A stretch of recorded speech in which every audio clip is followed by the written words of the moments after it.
Shortly about my standpoint to this presentation. As I introduced I'm working as a vice president of Aalto University in charge of education, learning, libraries and learning environments. And in Finland we do have a great secondary and high school system, but perhaps universities haven't worked so well. And we are now having once in 100 years university reform, and Aalto University is a kind of spearhead of this reform.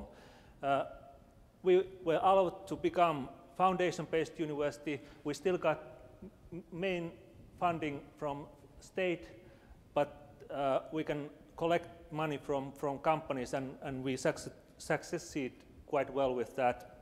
And also we have totally external board. So this is a merger, and it gives us much more possibilities to make reforms. It's much more easier to rethink when you are merging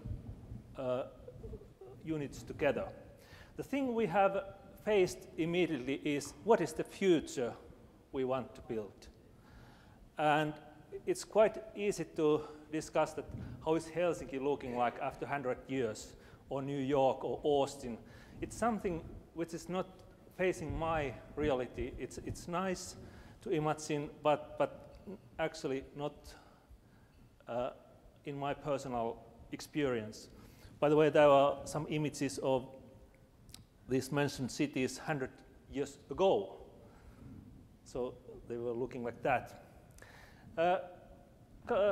2010 we started a discussion about campus, and we have now 3 campuses, and we want to have one main campus and combine schools there. And it was interesting to see when we tried to discuss about future after 30 years, what people talked about.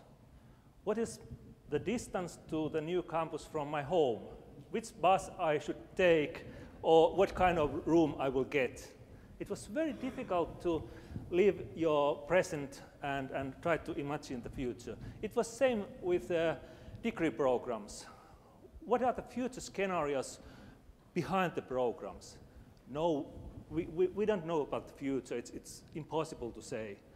And then I started to make a personal study. I tried to think what is personally important to me. I became grandfather last March, and I was thinking that my grandson Peter will be 18 2030. So 18 years forward. How is the world looking like? These are age pyramids in Finland. I was born 55. It's totally different compared to this 2030. And if we look at this diagnosis or prognosis, which could be possible and quite evident, that Finland is the first country where aging-based expenses increase fastest in European Union. We have more pensioners, children, unemployed people than working people. So it's a huge challenge for the future. And for instance, that now in social and healthcare area, we have about 50% of labor force. 2030 it should be 25, and it's a very attractive area to work and very good salaries and so on. So it's quite a tricky question. Then globally, I was born, as I mentioned, I was born 55.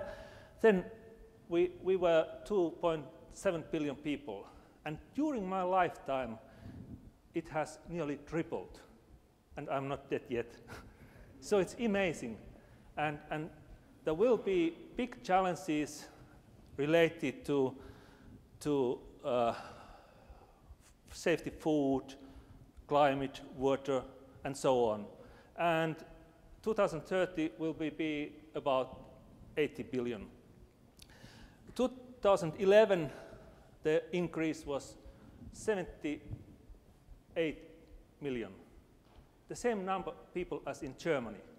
And within the next 10 years, we will have 600 more. the same number, more than now in European Union. So we are facing big challenges. So one slide more to make this change evident. What is the share of global middle class consumption? I'm not explaining this more, you can see it there, that it's dramatical change. So how we as universities will take part of this change? Are we really taking a chance to be involved and to have an effect, what direction we will take? And I think this is the reason we should rethink education. Not that governments wants or some other things. We should see the future scenarios we want to follow, what kind of dreams we have about the future, and work for that. And at Aalto, we have tried to keep it simple. Of course, this is not something creative that focus on high-level research and artistic work, education, and international context, so that we are not working nationally but globally. But what we have done first is that we launched tenure track system. In practice, it means that within 2 years, we have 1/3 of our academic staff are international. So we have to change the language of the university, and it will increase totally the multicultural mixture of the university. We also put a lot of effort to professional leadership and professional services. For instance, we recruited all our service leaders from business side, so that we wanted to have this dialogue between academians and business people. And it's been very fruitful. First, I have been working at universities about 30 years, and first time I feel there's fresh air. We are really asking questions, why we are doing this, do we need this form or committee for that, and to do things. It's a new kind of approach. In education, as I mentioned, we try to reform every degree program based on future scenarios. In practice, it means less programs, more integrations between programs, and also some efforts to make this integration happen. I will explain it later. We also focus on excellence in teaching, arranging teacher training programs for teachers. Actually, we have already 60 credits program. So if you want to go forward on a track, you have to take pedagogical courses and courses to for instance, use ICT in education. And these open courses and MOOCs are a part of that process. And we put also a lot of effort on visionary educational leadership, so that degree program leaders have a mandate and resources to develop programs. They are not accidentally built. And also that students are members of the community. We can use a lot of them as a resource to make reforms happen. They are not our customers only. Of course, in some sense they are, but perhaps this image can explain it more, that the traditional way of thinking what is quality of teaching and education is that we have top-level guys having courses, top professors, and they have understanding of pedagogy and expertise behind that. But now we want to emphasize more university as a learning community, and it means that learning does not happen only within courses and projects. It's everything, everywhere at the university. All role models, all modes of actions are a part of this learning process. And it's the part of building students' professional identity. if we have departments where professors are fighting all the time and the climate is not positive, it's always effect on students' attitude, how to go forward. And also this discussion about future scenarios and competencies needed, it's a part of this learning and part of building personal study paths at the university. So to make this cross-disciplinary collaboration happen, we have launched a couple of experiments. One of the most important are factories. Factories are platforms where company people, community people, professors and students can work together. Factories do not have own students or professors. It's a platform and facilitation. And so far it's been so successful that we have one factory in Shanghai, Tongji, one Aalto-based factory in Melbourne, and now a couple, actually it was end of November, one was launched in Santiago de Chile, and a couple of weeks ago we made an agreement with the research center CERN to make a factory there. And every year we have a call for Aalto mobility courses, so professors can get an extra resource to pilot a course where they work together.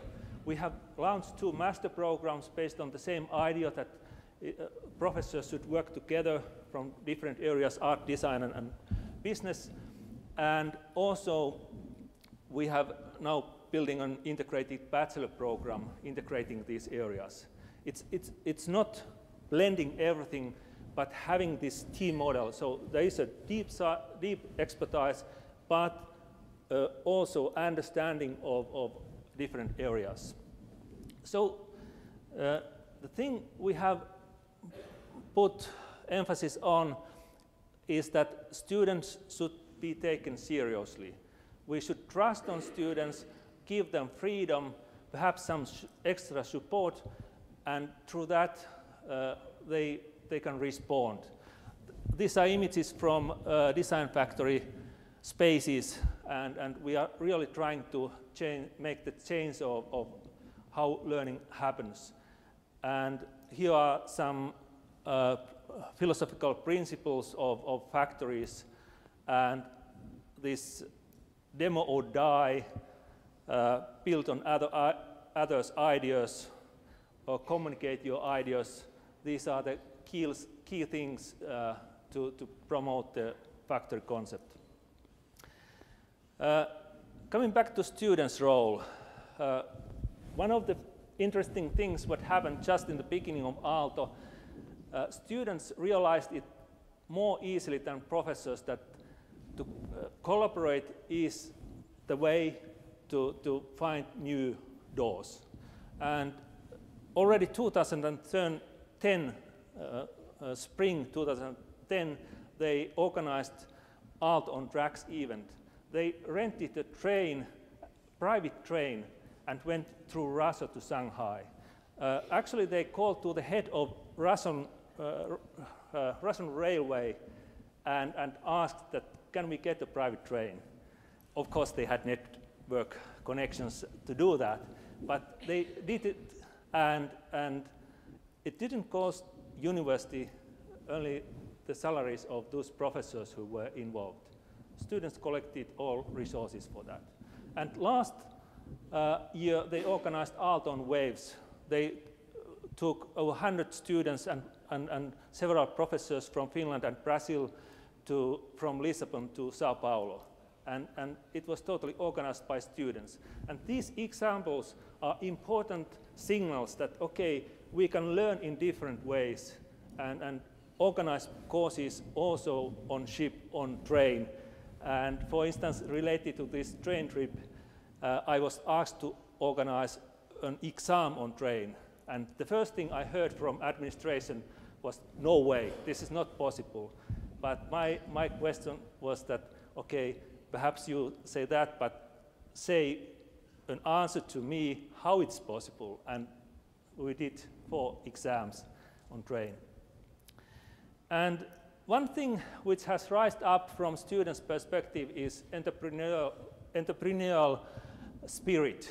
They organized Aalto Entrepreneurial Society, now members about 4,000 students, and they have a lot of startups, and they have got funding for these, and they have several events, and it's a spirit which is now spread around the university. It's a kind of pop thing to be involved in this now. Before it was something very, very marginal. Here are some learning spaces students have organized, and I think this kind of bottom-up thing is important. It's very difficult to reform learning spaces if it's based on architect design and big projects behind. We should have both, that very simple things which can live 1 year, 2 years, 3 years, and then perhaps die, and then we can do other things. But this means that students become more responsible of spaces too. One thing at the end I want to pick up is that the role of teachers have to be seen from different way. Jeremy Myerson, the head of Royal College of Art Research Institute, have described the change in design in a way that 2050 design was mostly designed for people. 1950, sorry. And about 2000 it was more design with people. And now there are strong signals that there is a paradigm change coming, design by people. And I think we are in the same situation in education, that teachers are now more becoming as enablers and co-learners or co-creators. And I think the big key for that is that how we see this building professional identity through ICT tools. This is how to combine informal learning with formal learning in a way that we see this identity building in different way. Thank you.